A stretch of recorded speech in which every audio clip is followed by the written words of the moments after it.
తమ న్యాయపరమైన డిమాండ్లను తీర్చకపోతే ఈ నెల 27న చలో విజయవాడ కార్యక్రమానికి శ్రీకారం చుడతామని యూటీఎఫ్ జిల్లా అధ్యక్షులు మాదన విజయ్ కుమార్ అన్నారు. నేడు కడప జిల్లా బదివేలులో ఏపీ జేఏసీ ఉద్యోగ ఉపాధ్యాయ పెన్షనర్స్ ఆధ్వర్యంలో రాష్ట్ర కమిటీ పిలుపు మేరకు బదివేలులోని స్థానిక తహసీల్దార్ కార్యాలయం ఎదుట నిరసన కార్యక్రమాన్ని తెలియజేశారు. ఈ సందర్భంగా వారు మాట్లాడుతూ బకాయిలు, DA, arrears, additional quantum pension విషయంలో ప్రభుత్వం నిర్లక్ష్యం చేసిందని, సత్వరం ప్రభుత్వం తగు పరిష్కారం చేయాలని వారు డిమాండ్ చేశారు.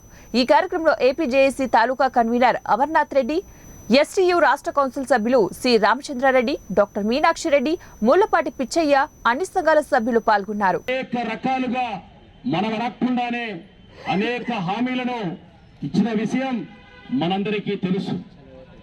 మరి జగన్మోహన్ రెడ్డి సర్కార్ అధికారంలోకి వచ్చి 4 సంవత్సరాల 9 మాసాలు పూర్తవుతా ఉంది. అయినా ఉద్యోగ ఉపాధ్యాయులకు ఇచ్చినటువంటి ఏ ఒక్క హామీ కూడా అమలు చేసినటువంటి పాపాన పోలేదనే విషయాన్ని మీ దృష్టికి తెస్తా ఉన్నా.